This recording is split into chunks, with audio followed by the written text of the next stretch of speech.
अब जो मैं खबर बता रही हूं, इस खबर के लिए दोस्तों आपसे थोड़ा सा वक्त की गुजारिश करूंगी कि निकालिए और इस रिपोर्ट को देखिए, थोड़े से वक्त की, क्योंकि जो इस देश में हो रहा है वो बड़ा भयानक और खतरनाक हो रहा है।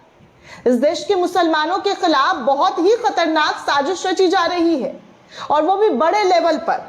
और इसको फंड कौन कर रहा है, पैसे कौन दे रहा है, सुनेंगे ना तो आपकी भी आंखें खुली की खुली रह जाएंगी, आंखें फटी हो जाएंगी आपकी कि आखिर इस देश में मुसलमानों की हैसियत आखिर है क्या।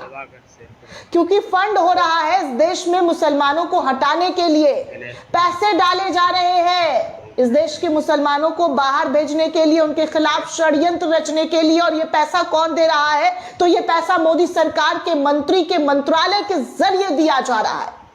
जी हाँ दोस्तों, बिल्कुल सही सुना आपने, मोदी के मंत्रालय के मंत्रियों के जरिए ये पैसे बांटे जा रहे हैं। और इस इवेंट में बीजेपी के कई लोग शामिल हो रहे हैं, और शामिल होकर इस देश के मुसलमानों के खिलाफ क्या कुछ कहा जा रहा है मंच लगाकर, और कैसे कैसे षड्यंत्र और किस तरीके की घिनौनी बातें की जा रही है, इसे सुनकर मैं तो दंग हो रह गई कि आखिर हमारे देश में हो क्या रहा है, हमारे देश में हो क्या रहा है।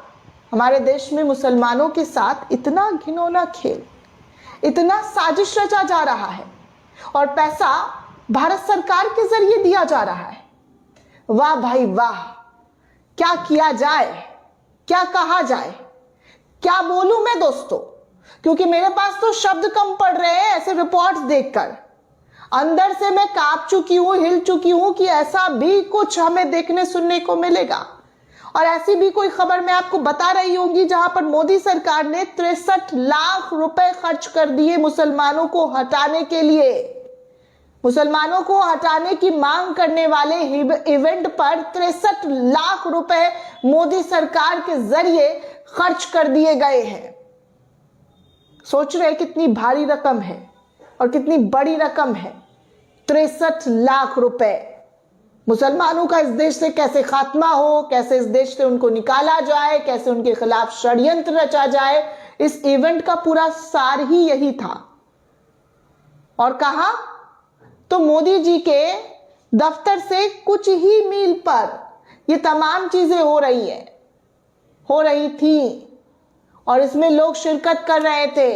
भारी तादाद में लोगों को उकसाने का काम किया जा रहा था, ब्रेन वॉश कैसे किया जाता है वो सब कुछ हो रहा था। धन्य हो मोदी जी, धन्य हो, आपके जैसा महामानव पाकर इस देश के लोग धन्य हो चुके हैं। और भी कुछ दिखवाना बाकी रह गया है, वो भी दिखवा दीजिए। एक काम क्यों नहीं करते हैं, इस देश के मुसलमानों को खड़ा कीजिए और गोली मार दीजिए, क्योंकि बहुत चुभ रहे हैं आपको, आपकी पार्टी को, आपके लोगों को, क्योंकि आप तो कुछ कर नहीं सकते हैं, आपके हाथ शायद बंधे हैं, इसीलिए आप कुछ नहीं कर सकते हैं, ना बोल सकते हैं, ना स्टेटमेंट दे सकते हैं, ना उनके साथ खड़े हो सकते हैं। हाँ, विदेशों में जाकर विदेशी अरबी शेखों के साथ गले लग सकते हैं, भाई बंधु कह सकते हैं, दोस्त यार कह सकते हैं, लेकिन इस देश के मुसलमानों के साथ आपके नाक के नीचे आपके होते हुए ये सब कुछ हुआ और हो रहा है, फिर भी आपने चुप्पी साध ली है। दरअसल दोस्तों, द क्विंट की एक रिपोर्ट सामने आई है। इस रिपोर्ट को देखकर मैं दंग रह गई कि आखिर देश की राजधानी में भी ये सारे षड्यंत्र रचे जा रहे हैं। अब तक तो मैं उत्तर प्रदेश, मध्य प्रदेश, बिहार, झारखंड, राजस्थान, इन तमाम जगहों की ऐसी खबरें देख रही थी और आपको दिखा रही थी, लेकिन देश की राजधानी में भी एक बड़े लेवल का षड्यंत्र रचा जा रहा है।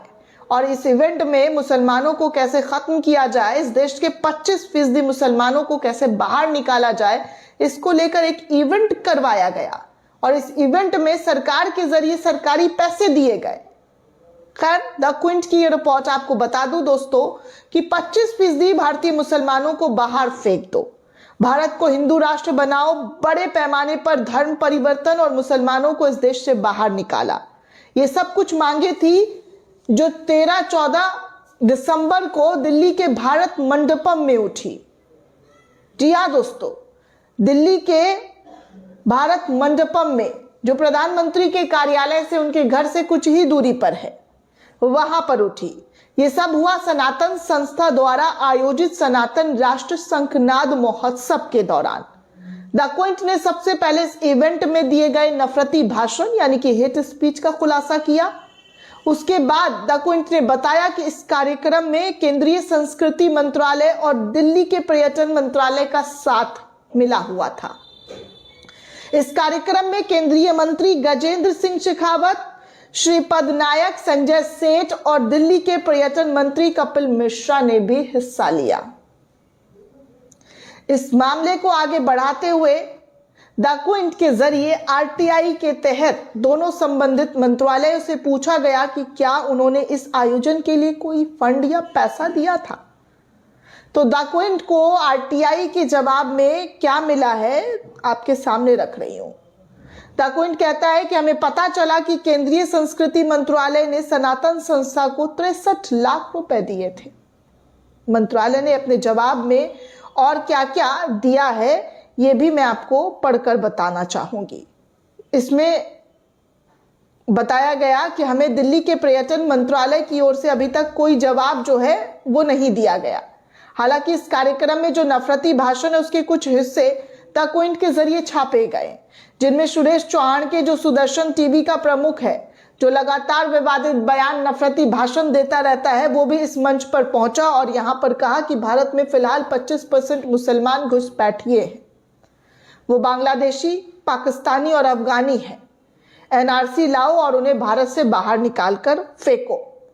आगे सुरेश चौहान ने कहा कि मुसलमानों की आबादी पर लगाम लगाने की जरूरत है। वहीं बीजेपी के नेता अश्विनी उपाध्याय ने इस मंच पर जाकर कहा कि क्या सरकारी डर के जरिए मुसलमानों का हिंदू धर्म में धर्मांतरण नहीं किया जा सकता है। अगर हिंदू एक व्यक्ति का धर्मांतरण कराए तो हम अपना लक्ष्य हासिल कर लेंगे। आगे उपाध्याय ने यह भी कहा कि यहां कोई बिजनेसमैन मौजूद है, वो आसानी से अपने कर्मचारियों का धर्मांतरण करा सकते हैं।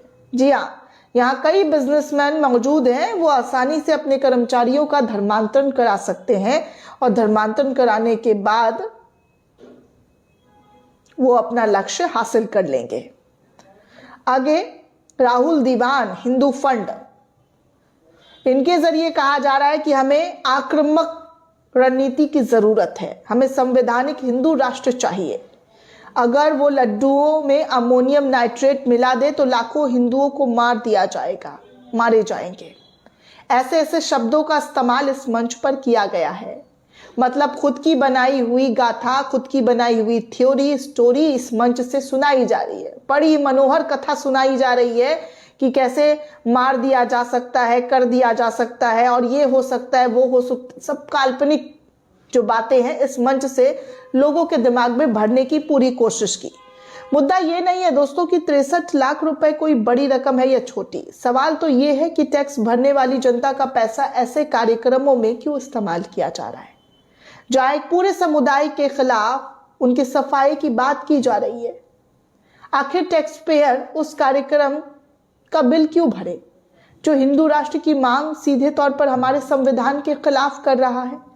सोचने वाली बात है दोस्तों कि आखिर इस तरीके की चीजें इस देश के टैक्स पेयर क्यों करे जो सीधे तौर पर संविधान के खिलाफ जा रहा है।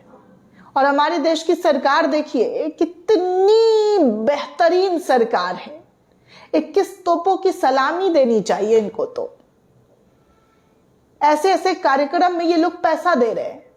मैं सवाल पूछना चाहती हूं प्रधानमंत्री नरेंद्र मोदी जी, इस देश के मुसलमान आपको इतने खटक रहे हैं कि आप उनके खिलाफ पैसे बांट रहे हैं, आपका मंत्रालय उनके खिलाफ पैसे बांट रहा है।